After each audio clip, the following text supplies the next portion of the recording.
Selamat pagi, saudara-saudara. Pagi, Pak. Selamat pagi, Pak. Assalamualaikum warahmatullahi wabarakatuh. Waalaikumsalam warahmatullahi Kita mulai wabarakatuh. sekarang tentang hati, ya, fungsi hati. Hati, nama lainnya hepar atau sama dengan liver. Kalau Indonesia kita hati ya. Hepar Latin, sedangkan liver itu bahasa Inggris. Fungsi hati. Oh ya, hati ini nanti saudara, fungsi hati ini saudara nanti akan hampir setiap hari akan memeriksa fungsi hati, atau tes fungsi hati. Makanya tolong dicermati ini kuliah yang saya berikan ini.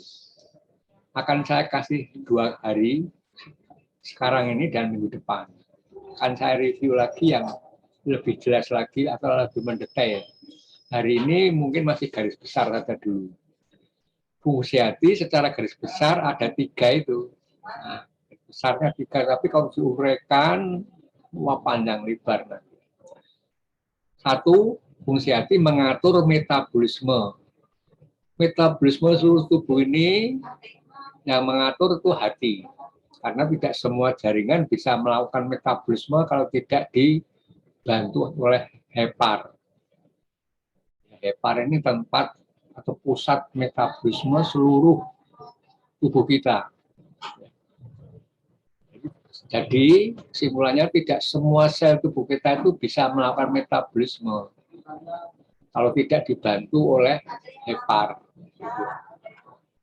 Mengatur metabolisme yaitu metabolisme karbohidrat, metabolisme lipid, metabolisme protein, dan bilirubin. Ini yang paling banyak itu. Sebenarnya masih ada lagi, ya. Tapi besok minggu depan saya jelaskan lagi beberapa tentang metabolisme ini. Kemudian sekresi empedu, mengatur metabolisme karbohidrat, lipid, protein, bilirubin, kemudian mengatur metabolisme yang berhubungan dengan sekresi empedu. Karena empedu ini sesungguhnya juga merupakan bagian dari metabolisme. Ya. Kemudian yang kedua, fungsi kedua yaitu detoksikasi atau detoksifikasi, yaitu pembentukan ureum. Dan yang satu lagi hidroksilasi obat dan zat-zat beracun lainnya. Jadi detoksifikasi yang paling banyak ya 2 itu, tapi tidak berarti hanya 2 itu, masih ada lagi detoksifikasi yang lain. Tapi yang akan saya jelaskan paling mendalamnya itu 2 ini. Pembentukan ureum dan hidroksilasi obat atau zat-zat beracun. Ureum berasal dari katabolisme asam amino. Kemudian yang ketiga, sistem pertahanan tubuh.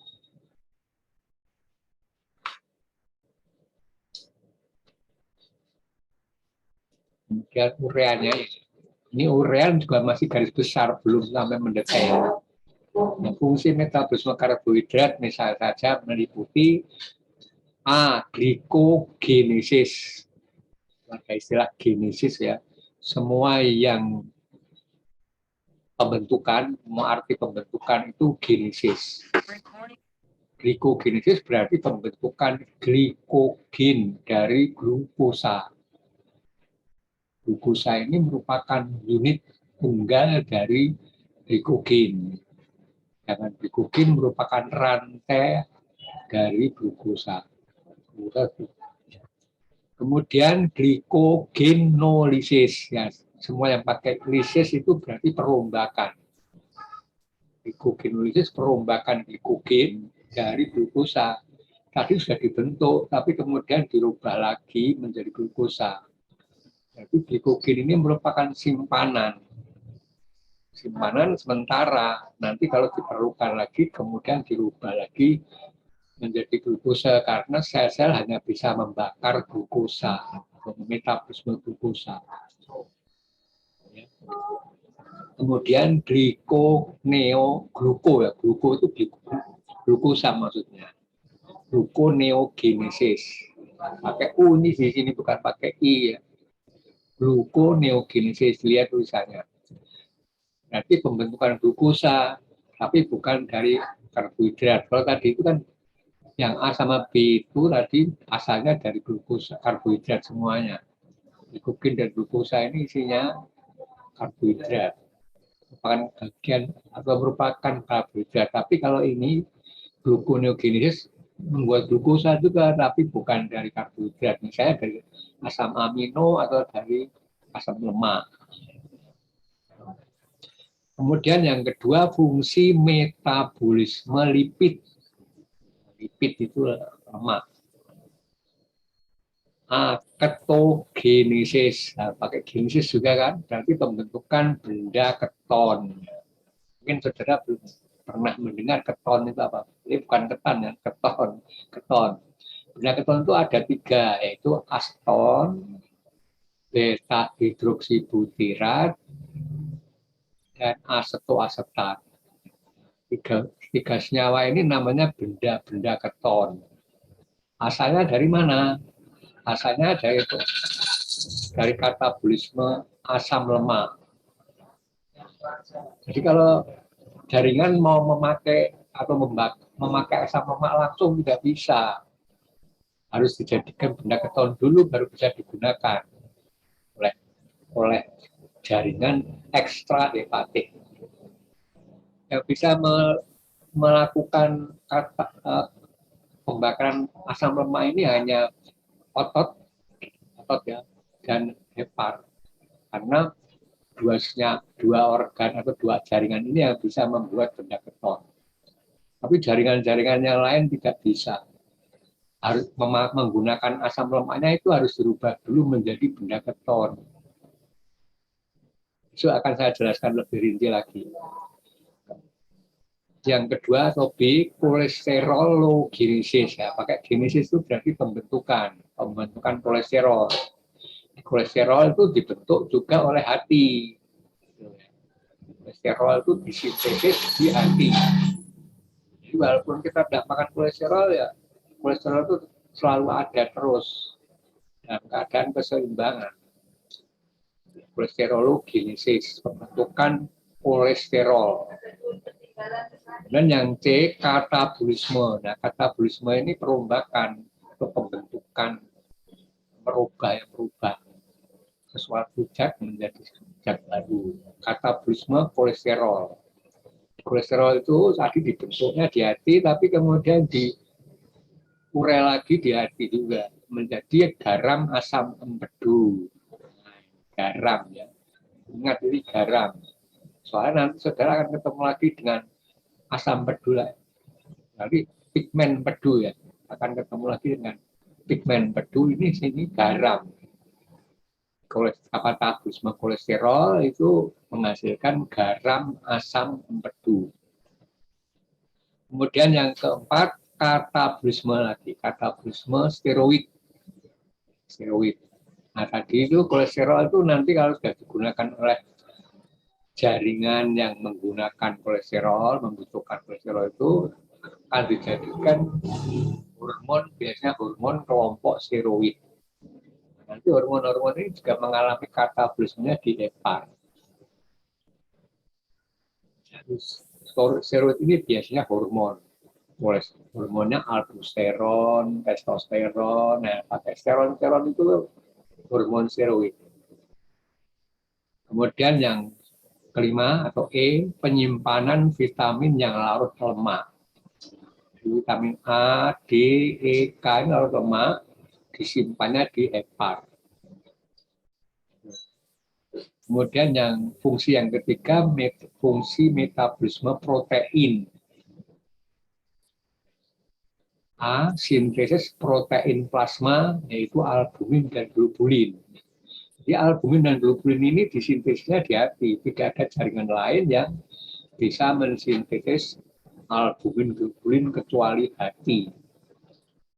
Sintesis protein plasma, albumin dan globulin. Kemudian sintesis itu sama dengan anabolisme ya.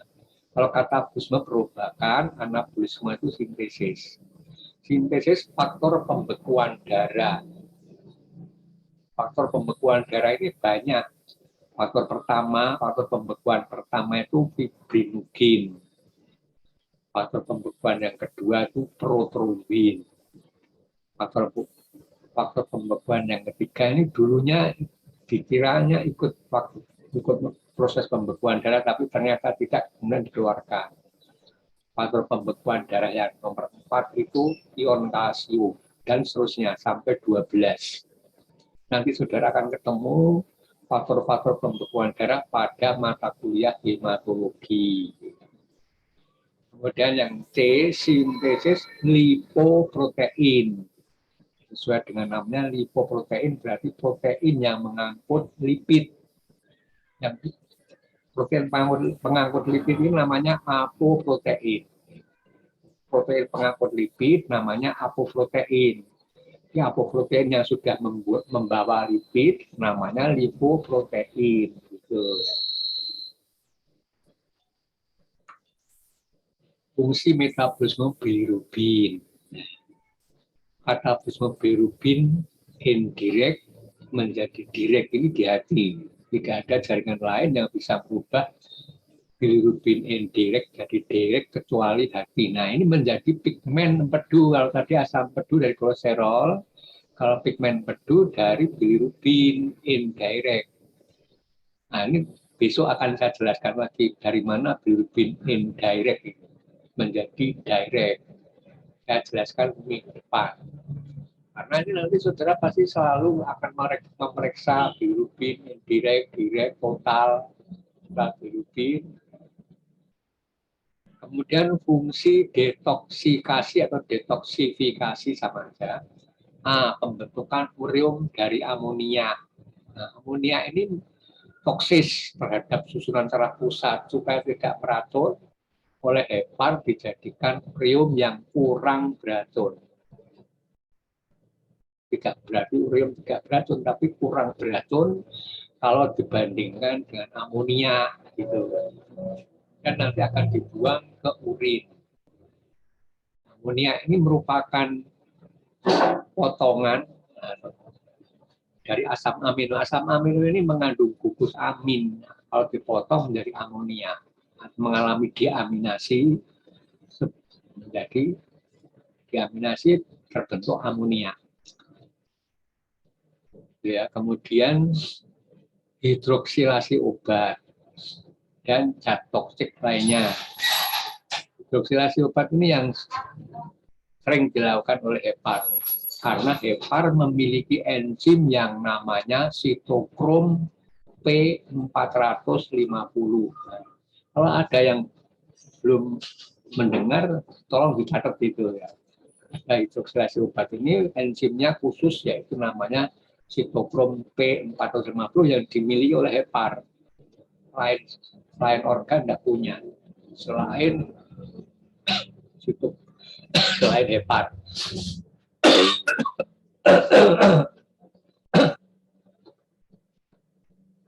Dan zat toksik lainnya.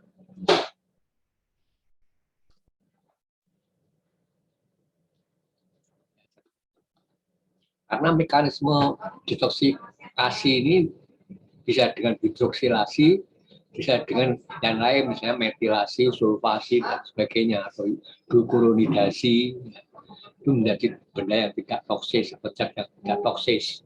Tapi yang paling banyak dilakukan dengan hidroksilasi. Sesuai namanya berarti menambah gugus hidroksil OH gitu ya. Kemudian yang terakhir ini ya, fungsi yang terakhir yaitu fungsi pertahanan tubuh. Karena di hepar ada sel yang namanya sel Kupffer.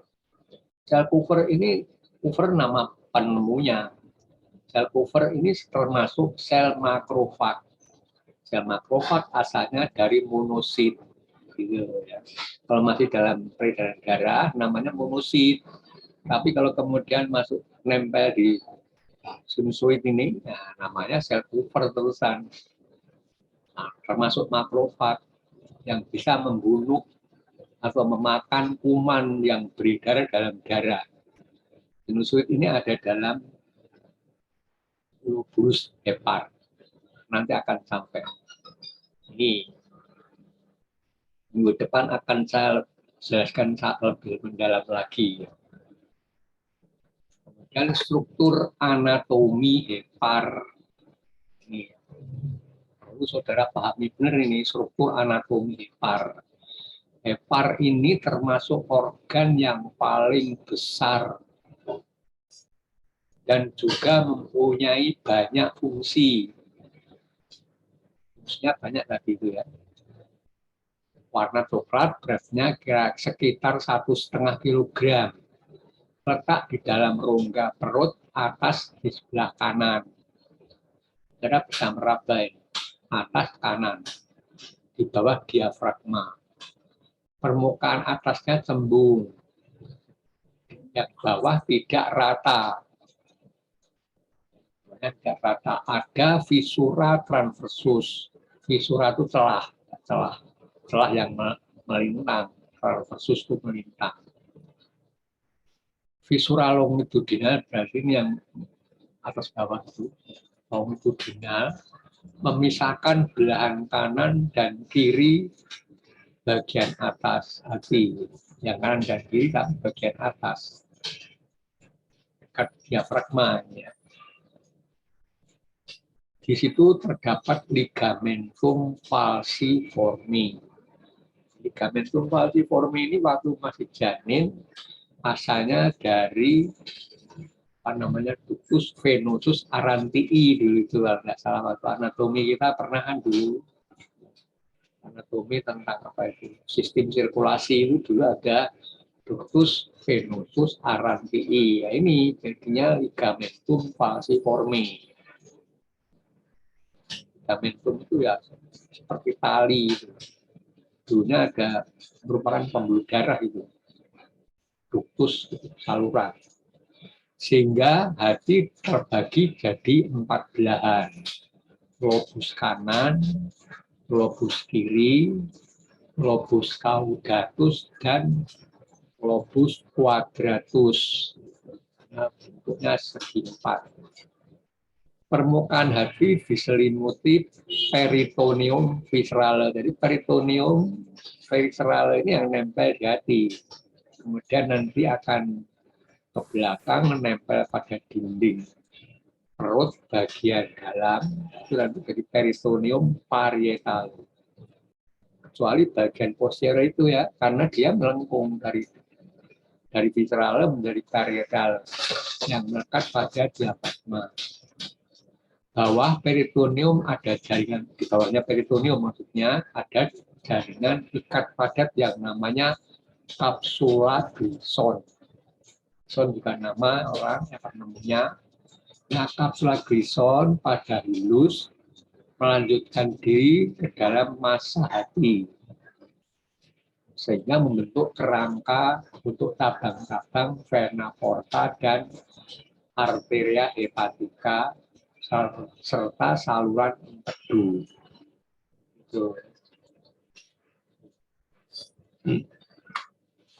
Nah, kalau tadi makroskop ini kan ini anggap saja makroskopisnya bisa dilihat dengan mata. Kalau ini mikroskopis berarti dengan mikroskop. Lihatnya bisa dengan mikroskop. Tiap lobus yang padat itu terbagi-bagi lagi menjadi lobulus-lobulus yang merupakan unit mikroskopis dan unit fungsional hati. Itu merupakan bagian terkecil ya.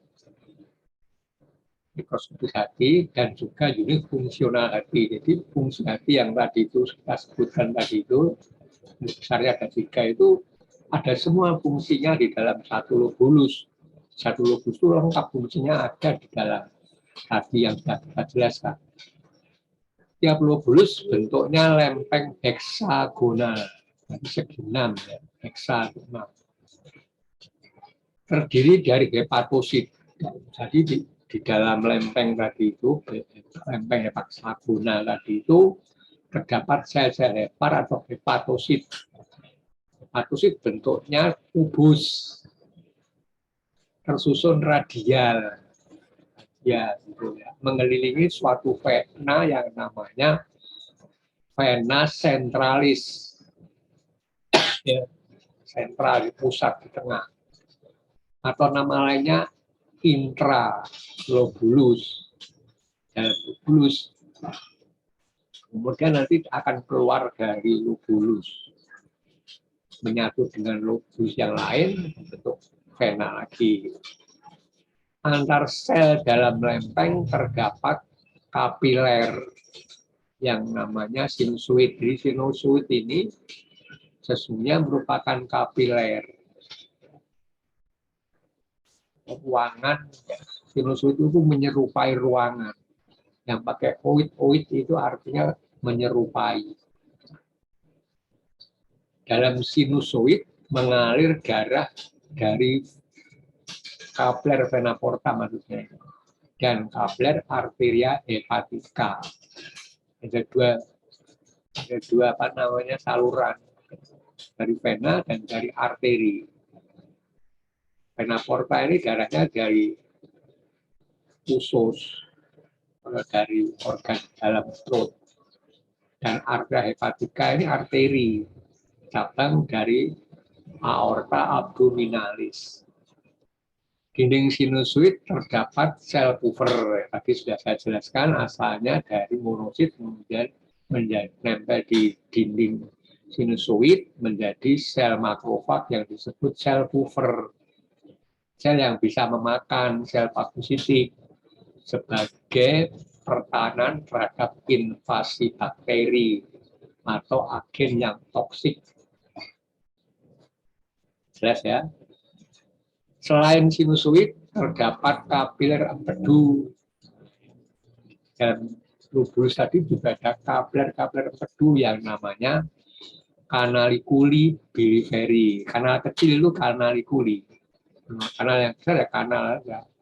Tapi kalau yang kecil-kecil dalam lobulus namanya canaliculi. Canaliculi biliveri. Bilirubin ini yang menghasilkan juga hepatosit, kemudian dimasukkan ke canaliculi biliveri untuk nanti masuk ke saluran empedu gitu. Canaliculi ini nanti akan bersatu membentuk saluran empedu interlobuler. Jadi kalau sudah keluar dari lobulus, dia berada pada pembuluh empedu antar lobulus. Saluran empedu interlobuler. Saluran empedu interlobuler akan bersatu membentuk ductus biliveri. Biliveri akan membentuk lagi ductus hepaticus kanan dan kiri. Kemudian kanan kiri menyatu membentuk ductus hepaticus.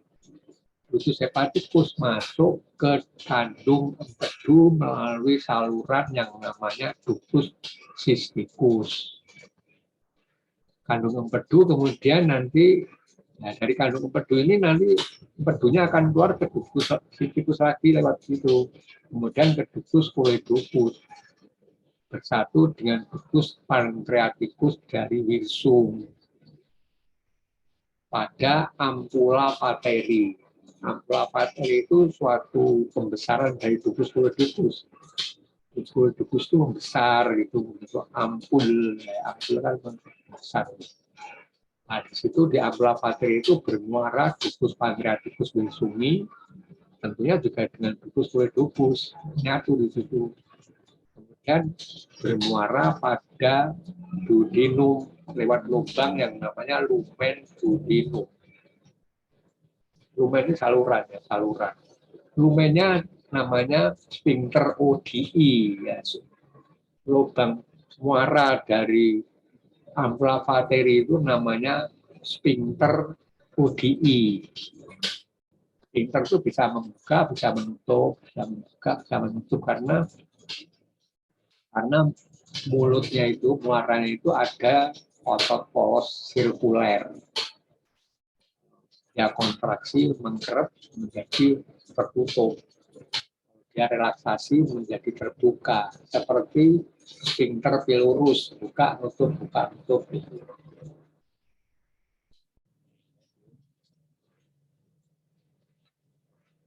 Kemudian sirkulasi hepar. Hepar ini ada dua sumber suplai darahnya, yaitu dari arteria hepatica, cabang dari aorta abdominalis, jadi itu sudah ya. Dan yang kedua dari vena porta, vena dari alat pencernaan, usus, lambung, spleen atau limpa, termasuk pankreas itu semuanya dan baliknya ke vena porta.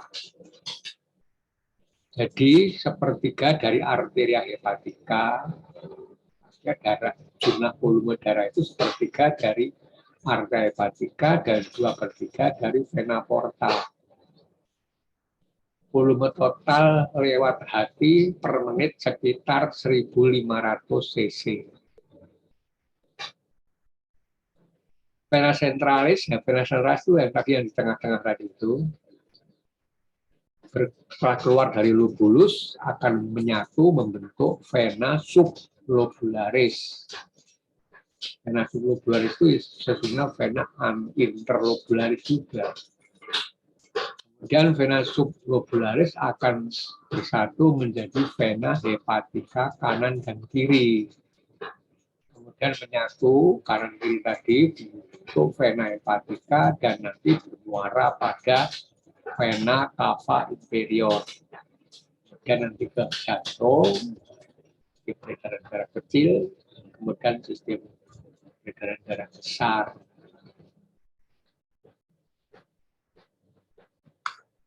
Arteria hepatica bercabang menjadi arteria interlobularis. Ya. Kalau tadi itu vena interlobularis atau sublobularis.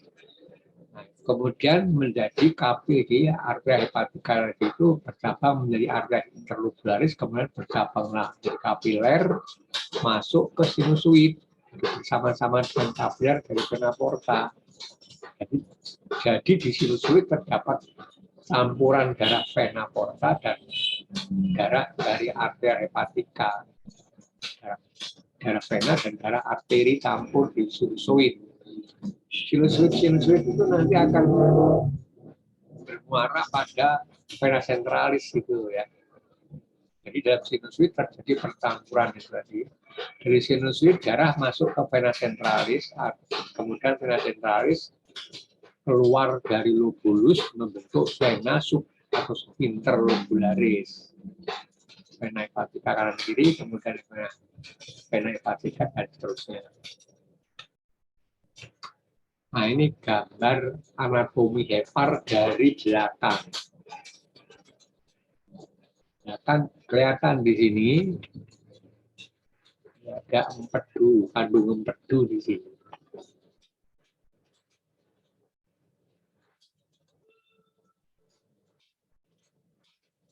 Bisa saudara baca sendiri ini, dilihat lagi besarkan. Ini dari depan ini. Tapi dari belakang atas ini dari depan. Ini kelihatan sedikit kandungan empedunya.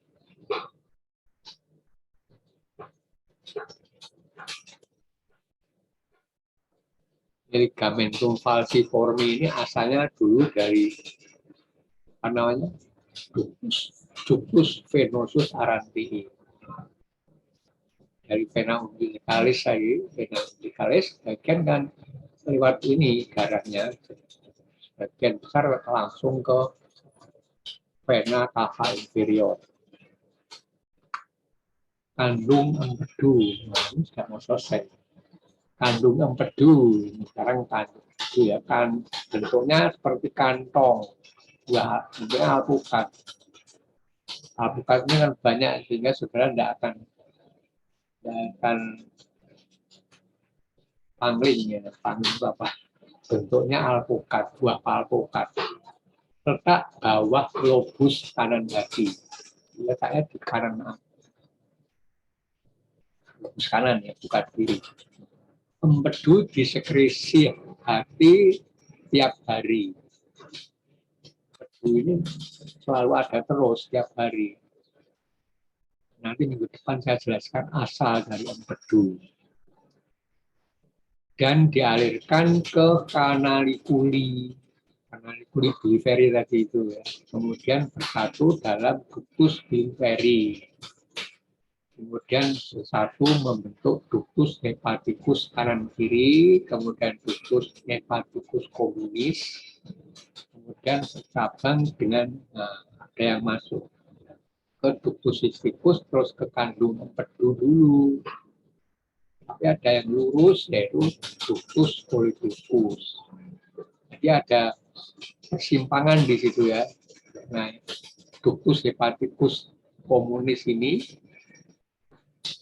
yaitu dari situ empedu akan disimpan dulu sementara pada kandung empedu. Kemudian nanti kalau sudah tiba saatnya keluar lagi lewat ductus cysticus lagi, masuk lewat ductus cysticus, disimpan dulu di kandung empedu.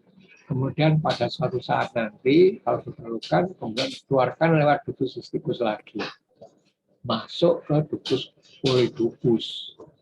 Ductus polyductus nanti pada ampulla pateri bergabung dengan ductus pancreaticus wilsoni, kemudian nanti akan lewat sphincter ODI masuk ke duodenum, masuk ke duodenum. Usus 12 jari, memang panjangnya hanya 12 jari. Fungsi kandung empedu menyimpan, tadi kan dari hepar tadi itu ductus hepaticus communis tadi kan, kemudian masuk ke kandung empedu kan disimpan dulu di situ, dipekatkan, menyimpan kemudian memekatkan empedu sebelum disalurkan ke duodenum.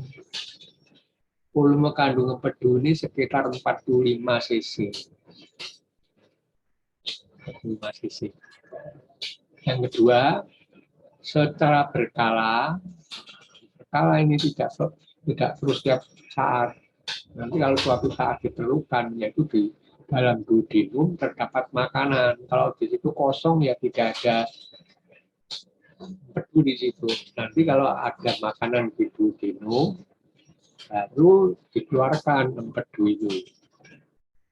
Secara berkala, kandung memumpakan empedu ke duodenum melalui kontraksi simultan ototnya dengan sphincter ODI. Ya, sphincter ODI tadi itu kan ya, muara dari ampulla pateri. Ya. Rangsang kontraksi dari masuknya kismus asam dalam duodenum. Kismus asam nggak tahu lah ya, itu kan makanan yang sudah dicerna di lambung kan disebutnya kismus asam karena di situ sudah dicampur dengan asam lambung atau HCl, asam itu sifatnya. Dan adanya lemak dalam makanan. Jadi kalau dalam makan lemak banyak itu akan merangsang sphincter ODI membuka. Karena empedu ini mengandung garam asam empedu tadi itu, yang fungsinya garam itu tadi adalah mengemulsikan lemak supaya mudah dicerna. Emulsi tahu lah ya. Lemak ini kalau tidak diemulsikan tidak mudah dicerna.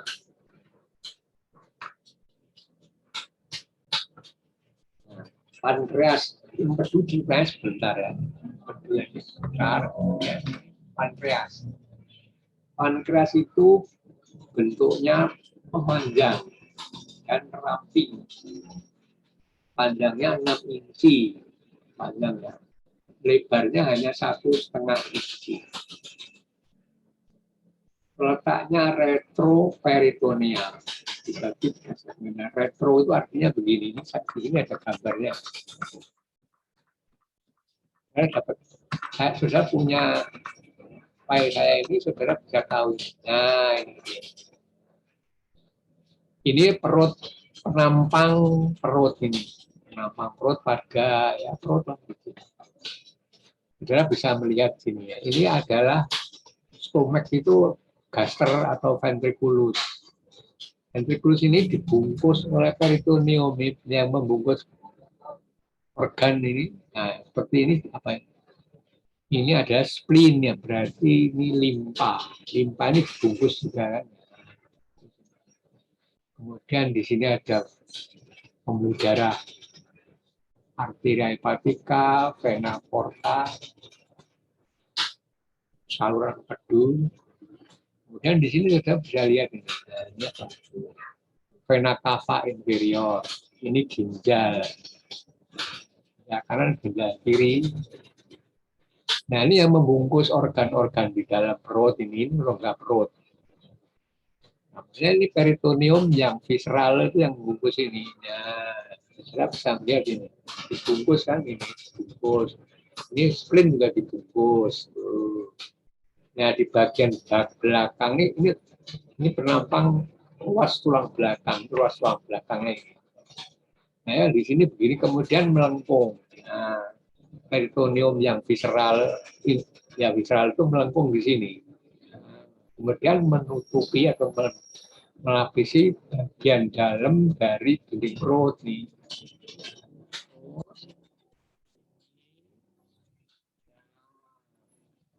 Di sini lagi. Nah, yang nempel pada dinding perut ini namanya peritoneum yang parietal. Ini peritoneum parietal. Ini organ-organ ginjal, vena cava inferior, aorta abdominalis ini letaknya di luar peritoneum. Nah, ya kan, di luar peritoneum ini. Maka istilahnya organ-organ ini letaknya retroperitoneal. Retro itu di luar peritoneum. Yang di dalam peritoneum ini liver atau stomach, limpa, nah ini di dalam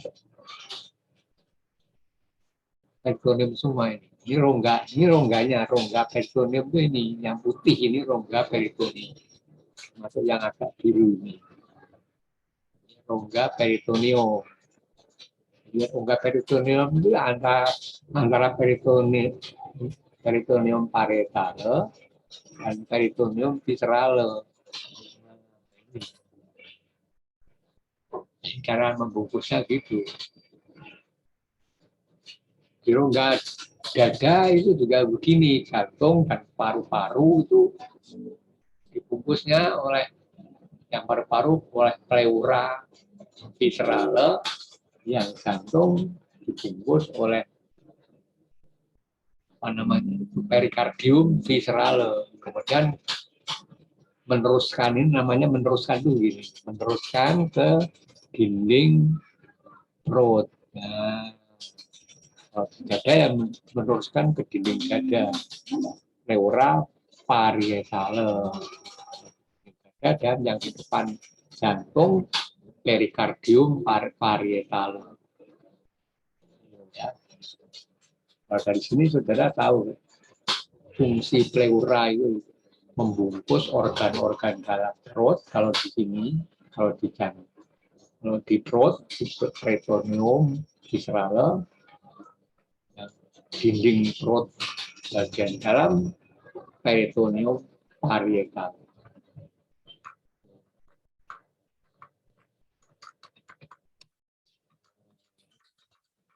Ya, apalagi bagian-bagian dari pankreas itu ada kaput. Kaput itu kepala. Semua kepala istilahnya kaput. Kemudian badan itu korpus. Dan kauda itu ekor. Kauda itu ekor. Kaput pada lengkungan abdomen. Duodenum, waduh, maaf ini. Duodenum ya. Jadi duodenum itu kan bentuknya seperti tapal kuda. Tapal kuda panjangnya hanya 12 jari. Maka orang nyebutnya khusus 12 jari. Seperti tapal kuda berarti ada lengkungannya. Nah, lengkungan duodenum ini terdapat kepala dari pankreas. Kemudian teruskan ke belakang namanya korpus, kemudian terus ke ekor. Ekornya sampai limpa. Pankreas dibentuk dari 2 sel dasar yang punya fungsi beda. Pankreas ini dibentuk dari 2 sel dasar. Semuanya asalnya dari sel-sel epitel. Epitel usus di situ asalnya kan. Dan masuk ke dalam, kemudian membentuk sel-sel eksokrin dan sel-sel endokrin. Secara embriologi sesungguhnya hati, empedu, pankreas ini asalnya dari epitel duodenum yang kemudian membentuk kuncup. Kuncupnya bercabang 3. 1 menjadi lepar, 1 lagi menjadi empedu, kandung empedu, 1 lagi menjadi pankreas. Maka muaranya sama, muaranya 1, yaitu di sphincter ODI itu. Karena tadinya waktu embrio itu merupakan 1 kuncup. Waktu usus kita masih memanjang, masih lurus. Dalam perkembangan selanjutnya ya terbentuklah gambaran yang seperti kita lihat itu. Tapi asal mulanya usus kita ini ya lurus dari depan ke belakang, dari mulut sampai anus lurus. Tapi perkembangan embrio kemudian rongga perut ini panjangnya tidak sesuai dengan panjang usus. Ususnya panjang, tubuhnya panjang lebih cepat, sehingga ususnya kemudian ya berkelok-kelok. Pembungkusnya ini peritoneum itu menjadi seperti kipas terusan. Yang dekat usus memanjang sepanjang usus, tetapi yang melekat pada dinding belakang tubuh ya panjangnya hanya panjang sama dengan panjang tubuh rongga perut, sehingga bentuknya seperti kipas. Sel eksokrin berkelompok membentuk asini. Nah, asini ini kalau saudara bayangkan persis seperti buah apa namanya, anggur itu ya. Kalau saudara beli anggur kan masih ada batangnya itu. Anggur yang nempel pada dengan batangnya itu namanya asini. Kalau di sini ya. Ini menghasilkan getah pankreas. Getah pankreas itu isinya lengkap, ada enzim untuk protein, protease, namanya tripsin, chimotripsin, kemudian ada pankreas amilase itu untuk karbohidrat ya, amilase pankreas. Harus lengkap. Amilase itu ada di air ludah, amilase saliva. Tapi ada juga amilase pankreas. Nah, ini kandungan dari getah pankreas, amilase. Kemudian lipase juga ada, lipase pankreas. Lipase ada, amilase ada, protease ada, tripsin, chimotripsin, kemudian elastase. Elastase ini juga bagian dari protease. Nah, protease nama lainnya polipeptidase karena protein ini mempunyai ikatan antar asam amino ini namanya ikatan peptida, dan ikatan peptida itu banyak, maka namanya polipeptida. Protein itu namanya lain polipeptida. Ya, nama enzimnya ya polipeptidase.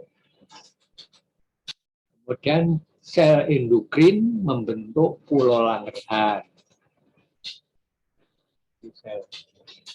Sel-sel pulau Langerhans ini ada 2, sel beta, yang terkenal itu sel beta dan sel alfa. Sel beta itu menghasilkan hormon insulin, nah sel alfa itu menghasilkan hormon glukagon. Glukagon ini hormon. Yang insulin fungsi utamanya menurunkan kadar gula darah, sedangkan glukagon meningkatkan kadar gula darah. Ini kerjanya bergantian, tidak bareng. Kalau bareng ya susah. Insulin dulu. Dengan insulin maka glukosa bisa disimpan di otot, kemudian disimpan di dalam jaringan lemak. Kalau di jaringan lemak berubah jadi asam lemak. Tapi kalau di otot disimpan jadi glikogen. Di hati juga disimpan sebagai glikogen.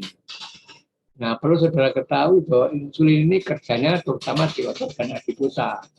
Di hepar tidak memerlukan insulin karena hepar memiliki hormon heksokinase.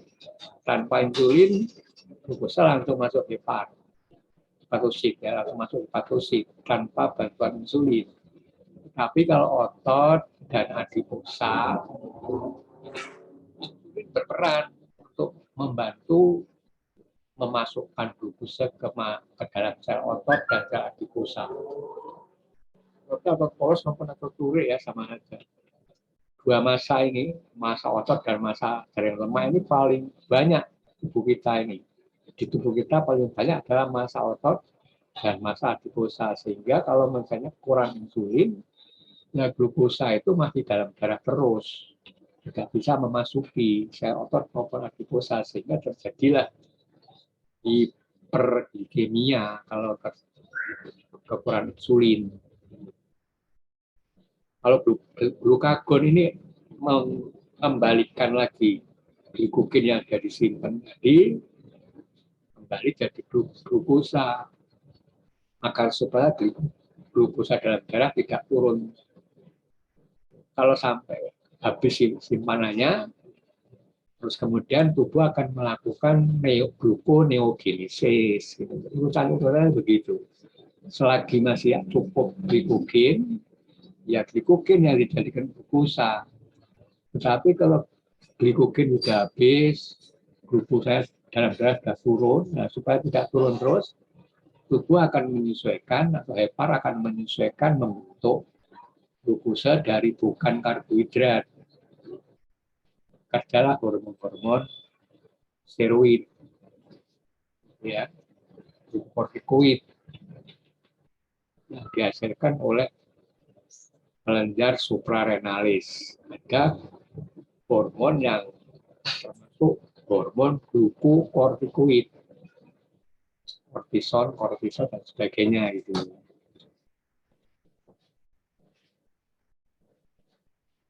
Ini pankreas, ya. Oh ya, jadi saudara perlu tahu juga bahwa kelenjar eksokrin dan endokrin ini atau semua kelenjar eksokrin dan endokrin asalnya atau embrio ya asalnya dari epitel.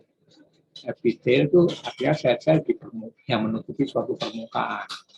Tapi sel-sel epitel itu kemudian masuk ke bawah, ke dalam jaringan di bawahnya, sehingga membentuk saluran. Nah, saluran di bawah jaringan masuk terus, ya, kemudian bercabang-cabang. Sini ini, yang sini, dan masih ada saluran yang ke permukaan usus 12 jari tadi itu. Terus, ya kan? Jadi usus pankreatikus, encephaloductus ini sesungguhnya dulunya permukaannya itu dari epitel duodenum. Ya. Dan kelenjar-kelenjar lain juga begitu. Epitelnya masuk ke dalam kemudian membentuk kelenjar. Di usus juga begitu. Banyak kelenjar-kelenjar di dalam dinding usus ini modelnya gitu. Permukaan epitel usus masuk ke dalam jaringan bawahnya membentuk saluran kemudian kelenjar. Tapi ada juga sel epitel yang masuk ke dalam, tapi kemudian buntu enggak. Permukaannya lepas dari permukaan ini, sel-sel epitel permukaan lepas dari sel-sel yang sudah turun ke bawah, sehingga membentuk pulau-pulau. Nah, ini yang endokrin ini. Ini tadinya sel beta dan sel alfa ini dulunya juga epitel asalnya, tapi lepas dari permukaan. sehingga menjadi pulau-pulau lalahan yang menghasilkan hormon. Karena sekretnya tidak keluar, tapi masuk ke dalam darah. Kalau ini asinnya, yang asin ini sekretnya keluar dari kelenjar, masuk ke duodenum. Kalau tatap muka bisa saya gambarkan, tapi ini tidak tatap muka, jadi saya tidak bisa menggambar. Nah, ini gambar pankreas, hati, ini hati, ini empedu. Nah, ini pankreasnya kelihatan sedikit, ini pankreasnya kelihatan banyak. Ini di lengkung duodenum ini terdapat kepala pankreas. Duodenum ini bentuknya seperti tapal kuda. Tapal kuda itu sepatu kuda. Sepatu kuda persis seperti melengkung. Nah, saluran utama pankreas itu namanya ductus wirsung. Wirsung itu penemunya. Nah, I itu tandanya bahwa yang menemukan wirsung. Maka namanya wirsungi. Ductus yang menemukan tuan wirsung namanya ductus wirsungi. Tadi itu juga ada sphincter ODI, I-nya 2 kan. Yang menemukan sebenarnya tuan Udi. Nah, tambahi I1 lagi. Ductus wirsungi menerima sekret dari cabang kecil-kecil dari tiap asini. Makanya asinus itu tadi bentuknya seperti buah anggur itu. Kemudian cabangnya ini ya ductus pancreaticus. Kemudian nanti bersatu menunjuk ductus utama, ductus wirsungi. Ductus wirsungi berjalan dari ekor cauda sampai kepala kaput. Kemudian bermuara pada ampula pateri. Ampula pateri. Dan nanti akan mencurahkan sekretnya ke duodenum lewat sphincter ODI. Kemudian selain ada ductus wirsungi, ada ductus tambahan yaitu ductus Santorini. Santorini ini namanya Santorini jadinya, berjalan dari kaput pankreas langsung ke duodenum, dan tidak bermuara ke ampula pateri, tapi salurannya langsung ke pankreas. Kemudian ini enzim yang dihasilkan itu saya persilakan saudara melihat khusus halus ya, karena ini jadikan, makanya ini saya jadikan satu file ini dengan sistem pencernaan, karena sesungguhnya hati, empedu, pankreas ini merupakan bagian dari sistem pencernaan ya, makanan maksudnya. Bagian dari sistem pencernaan. Sistem pencernaan tidak akan ada artinya tanpa hepar, tanpa empedu, tanpa pankreas. Karena makanan setelah masuk dalam usus mesti dicerna secara enzimatis dari sekret dari 3 organ ini. Ini fungsi insulin tadi itu dan glukagon mengatur kadar gula darah. Nah, ini juga saya persilakan saudara melihatnya di biokimia. Waktu kita habis makan misalnya, kan banyak terbentuk karboglukosa, serat darah. Tentunya karbohidrat atau glukosa darah naik. Tapi supaya tidak naik terus sampai tinggi, nah insulin ini yang kemudian membantu glukosa masuk ke sel otot dan jaringan lemak atau jaringan adiposa, sehingga gula darah tidak tinggi terus. Tapi kalau saudara kekurangan hormon insulin, nah ya tidak bisa masuk ke sel otot, tetap dalam darah terus, karena yang diperiksa itu nanti kadar gula darah. Itu ya. Kadar gula darah bisa tinggi kalau glukosa itu tidak langsung bisa masuk ke dalam sel otot maupun adiposa.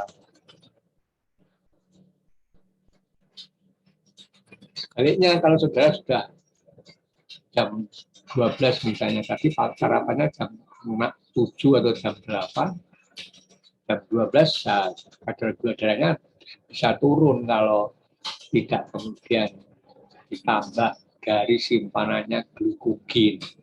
maka glikogen harus dirubah lagi jadi glukosa. Hormonnya yaitu glukagon. Glukagon ini mengembalikan glikogen jadi glukosa. Jadi kalau gitu kesimpulannya glikogenisis, ya itu berarti yang kerja adalah hormon insulin. Sedang glikogenolisis yang kerja adalah glukagon. Ini kan belum saya jelaskan tadi. Glikogenolisis ini yang bekerja adalah insulin. Glikogenolisis ini glikogen dari glukosa. Nah, glikogenolisis yang bekerja adalah hormon glukagon. Glikogen menjadi glukosa. Saya bergantian.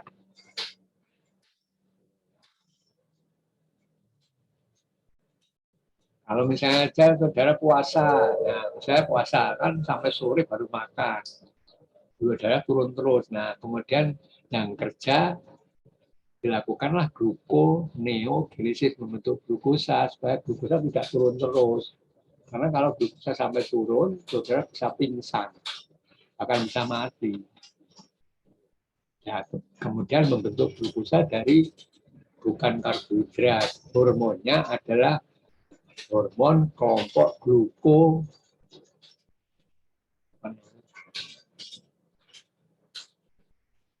yang dari kelenjar suprarenalis bagian korteks, glukokortikoid, ya, hormonnya glukokortikoid, kelompok glukokortikoid. Ya, glukokortikoid itu kelompok, bukan hormon satu.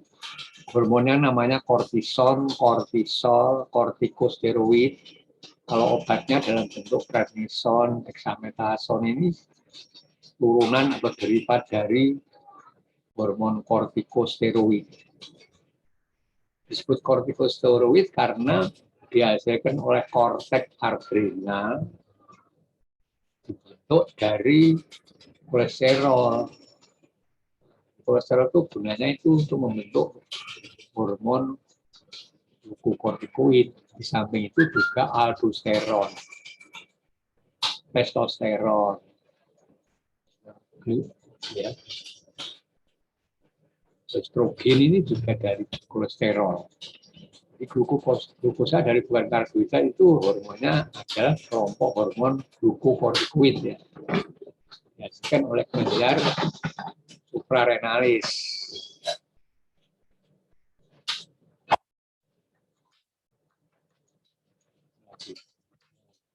Ini gambar anatomi pankreas. Dan saudara bisa melihat ini, nah ini adalah sel-sel yang mengekspresi enzim pencernaan yang namanya adalah asinus tadi itu. Asinus ini. Besarkan begini. Kalau ini yang bulat-bulat ini kita ibaratkan seperti buah anggur. Tapi di tengah-tengahnya ada sel berulang, sel-sel berulang. Ada sel alfa menghasilkan hormon glukagon, sel beta menghasilkan hormon insulin. Ya. Ada sel delta menghasilkan hormon polisistokinin. Tapi kalau hormon polisistokinin kerjanya lokal di sekitar duodenum saja. Tapi kalau ini kerjanya jauh, hepar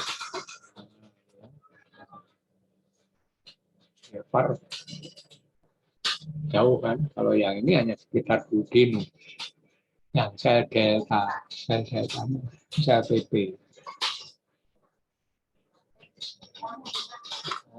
Selesai. Jam 9.04. Ini masih ada waktu, tapi saudara tidak perlu tanya, karena nanti menjadi tugas saudara membuat pertanyaan seperti biasanya saudara saya persilakan membuat pertanyaan per kelompok, maksimal satu kelompok 3. 2 boleh, 1 boleh. Tapi jangan sampai yang kosong ya. Kelompok atau kelas saudara ini ada yang belum atau tidak mengirimkan pertanyaan pada pertemuan kedua. Nanti akan saya kirimkan ini. Kelompok 4 masih kosong. Belum ada. Gitu ya. Nanti akan saya kirimkan. Kemarin ini saya kirimkan, tapi saya tidak tahu siapa yang akan menerimanya. Nanti segera setelah ini akan saya kirimkan penjelasan pertanyaan saudara pada pertemuan kedua. Ya, tunggu kok. Pertanyaan ketiga baru saya kerjakan. Ini pertanyaan yang ketiga ini. Baik, Pak. Tuh ya, jadi nanti saudara akan menerima penjelasan dari saya pertemuan kedua.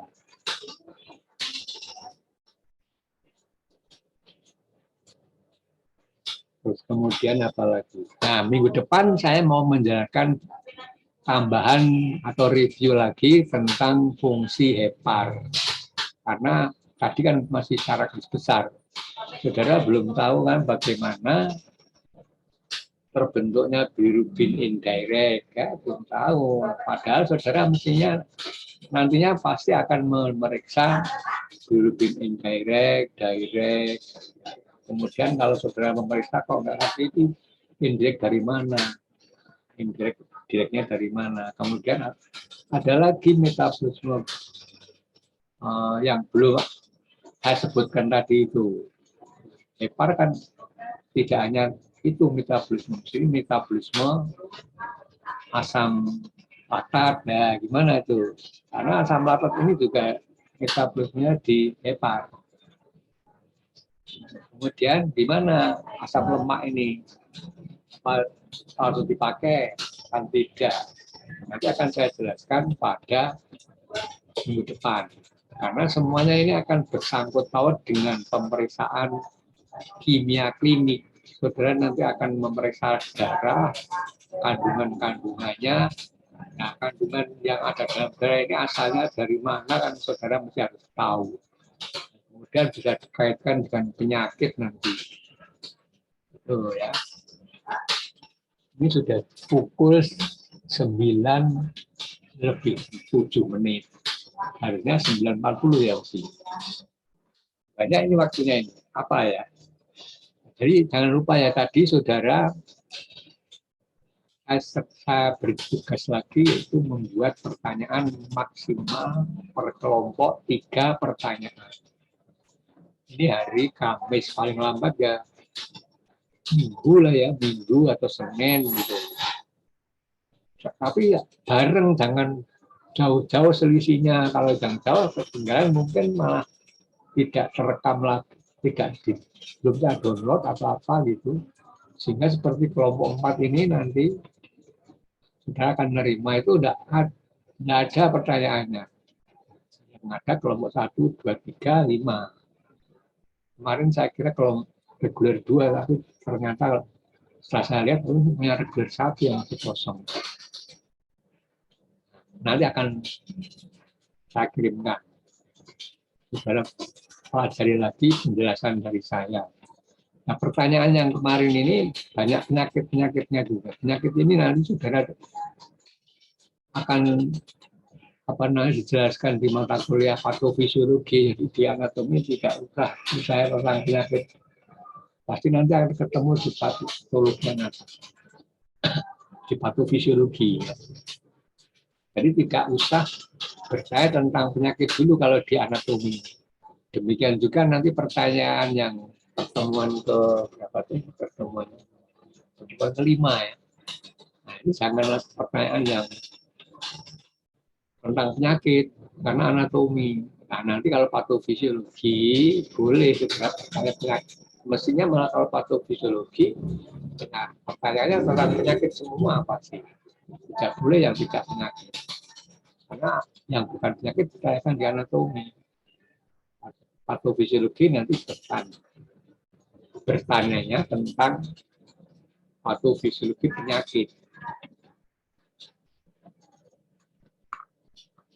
Kemudian apa? Nah, ini kemarin saya kan pernah mengirimkan saudara filenya dua. Yang satu tentang pertanyaan soal pretest tentang HEPAR ini, atau sistem peternakan dan HEPAR gitu.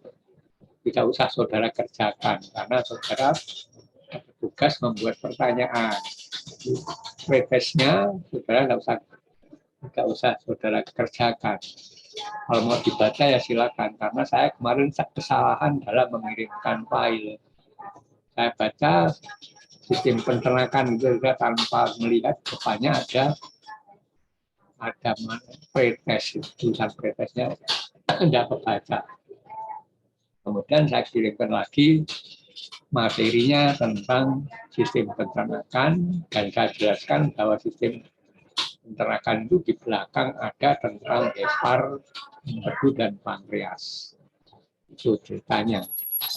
Saya rasa itu saja dari saya, walaupun sudah baru jam 9.11, tapi saya akhiri saja. Sampai sekian dulu ya. Baik, Pak. Ya, Pak. Baik, Bapak. Kita tutup dengan wassalamualaikum warahmatullahi wabarakatuh. Waalaikumsalam warahmatullahi wabarakatuh. Warahmatullahi Terima kasih, wabarakatuh. Pak. Terima kasih, Terima Pak. kasih, Dokter. Iya.